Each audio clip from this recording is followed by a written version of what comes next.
Two metals, that is all it takes.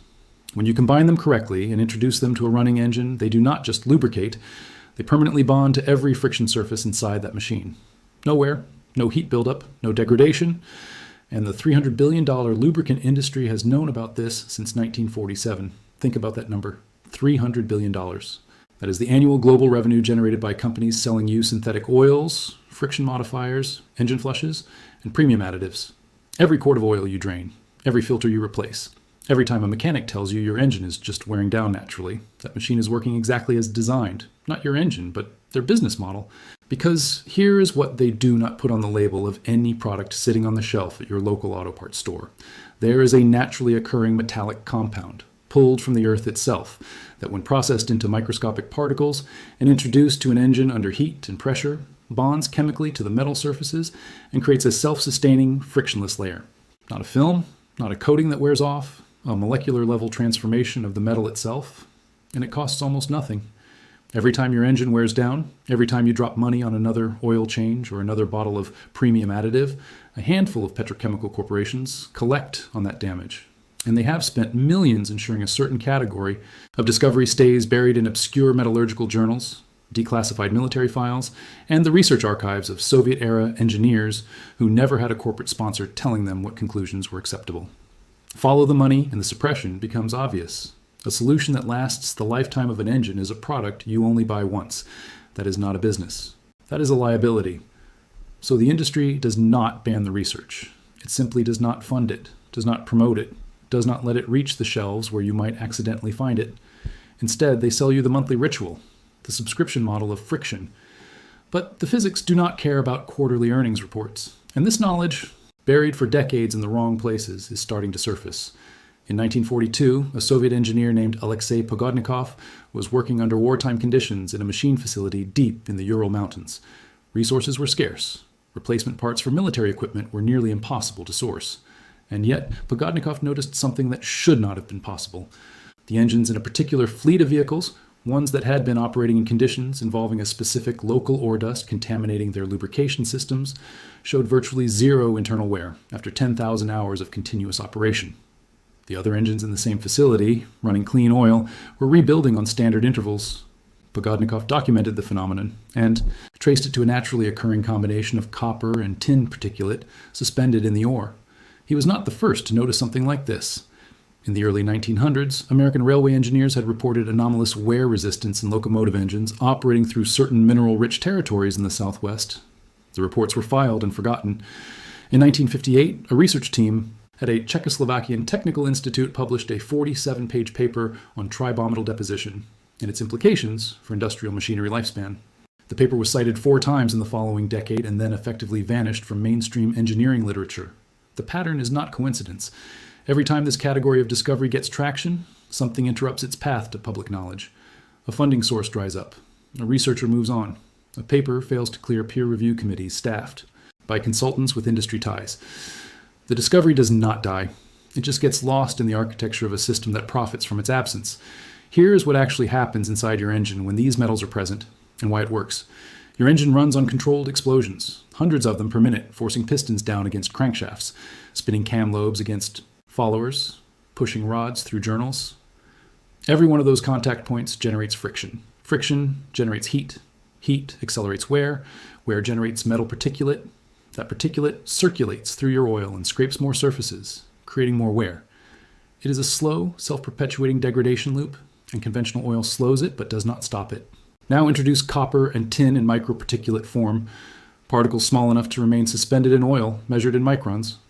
When these particles enter the high-pressure, high-heat contact zones between metal surfaces, something called tribochemical deposition occurs. The heat and pressure at those contact points, temperatures that can exceed 400 degrees Fahrenheit, locally, pressures measured in thousands of pounds per square inch, activate a chemical reaction between the copper-tin particles and the base metal of the engine components. The particles do not just sit on the surface. They fuse into it, filling microscopic valleys and peaks in the metal grain structure, creating a surface that is measurably harder and dramatically smoother than the original machine finish.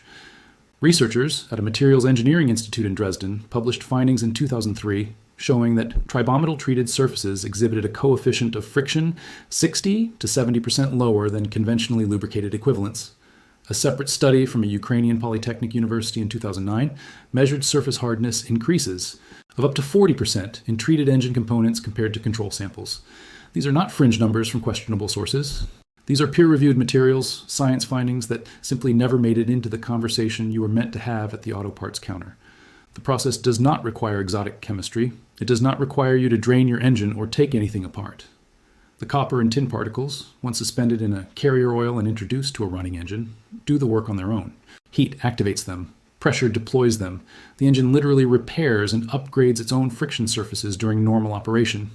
And now the number that should make you furious. A full engine rebuild at a franchise dealership runs between $4,000 and $8,000 depending on the vehicle. Most drivers with high mileage engines will face that conversation once, sometimes twice, in a vehicle's life. That is between $8,000 and $16,000 over the ownership period of a single car, not counting oil changes, not counting the additives, not counting the filters, the flushes, the treatments. The industry has engineered a recurring cost structure around the inevitability of engine wear, and it is so normalized that most people consider it simply the price of ownership. The raw materials at the center of this video, powdered copper and tin in the correct particle size range, cost under $1,200. A single preparation treats an engine 4 times over, that is $3 per treatment, against a potential $8,000 rebuild, against a lifetime of oil change appointments and additive purchases. The math is not complicated. What is complicated is why this math has never been presented to you before, and who benefits from that gap in your knowledge. Picture a driver named Raymond in rural Idaho who picked up this information from an old machinist's handbook he found at an estate sale in 2019. His truck had 215,000 miles on it. He mixed the preparation at the ratios described in the handbook, added it to his engine at an oil change, and drove. 2 years later, the engine had not consumed a measurable amount of oil between changes. The compression readings, tested at a shop before and after, had actually improved. The mechanic told him that was impossible. Raymond did not argue. He just kept driving. This is not an isolated case. It is the consistent pattern that emerges when people actually apply what the industry has spent decades making sure you would never find. Here is exactly how to do this, and it is simpler than anything the additive aisle has ever offered you. You need powdered copper in the 5 to 10 micron particle size range. This is available from metallurgical suppliers and certain online industrial material sources. You need powdered tin in the same size range. The ratio is approximately 70% copper to 30% tin by weight. For a standard passenger vehicle engine, you are working with roughly 4 grams of combined material per treatment. Mix the powder into a small amount of clean motor oil. Assumed about half an ounce is sufficient to create a suspension. Shake it thoroughly. Add it to your engine through the oil fill cap while the engine is cold. Start the engine and let it run at idle for 20 minutes without driving. During that idle period, the tribominal particles circulate through the oil system and begin the deposition process at the highest friction points, the cam followers, the piston rings, the main and rod bearings. After 20 minutes, drive normally. The process continues as long as those particles remain in suspension, which is through the full oil change interval. At your next oil change, you can retreat if desired, or simply let the deposited layer do its work indefinitely.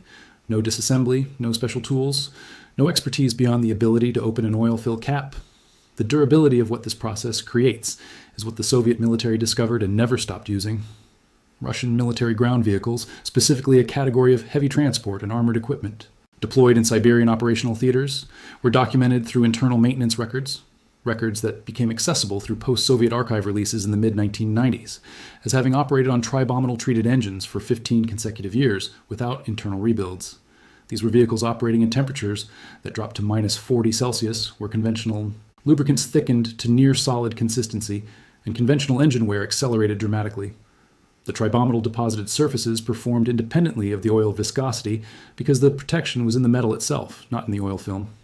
A retired German mechanical engineer named Wolfgang Brandt, who spent 22 years working on industrial turbine systems before consulting on Eastern European infrastructure projects after 1991, encountered the Soviet maintenance records during a facility audit in Novosibirsk. He brought the methodology back to his own practice, applying it to industrial compressors running continuous cycles at a manufacturing facility in Saxony. In his documented records, the compressors treated with tribominal preparation ran for 9 years, beyond their expected rebuild intervals without measurable internal degradation. This is not mythology. This is documented industrial practice that the automotive retail industry has no mechanism and no incentive to transmit to you. This information has been quietly removed from mainstream automotive forums. It gets flagged on major DIY platforms. The researchers who published foundational work on tribochemical deposition in the 1990s and early 2000s have found their papers systematically excluded from the search results that automotive enthusiasts and mechanics are likely to use. The architecture of information suppression does not require coordinated conspiracy. It only requires that the parties who profit from your ignorance control the platforms, the search priorities, and the retail environment where you make your decisions. You found this because something still works outside that architecture. Word of mouth. Independent channels, the parts of the internet that have not yet been fully optimized for corporate comfort. What you do with it now is a choice. You can test it on your own engine and discover what Raymond in Idaho and Wolfgang in Saxony and decades of Soviet military engineers already knew. You can share this with the people in your life whose engines are aging, whose repair bills are climbing, who have been told that wear is simply inevitable. Or you can let it disappear back into the noise the industry is very good at generating. If this reached you, pass it on. Not because someone asked you to click a button, but because the people who profit from engine wear are counting on you staying quiet. The best thing you can do against a $300 billion industry built on your engine's deterioration is make sure the person in the next garage over knows exactly what you just learned.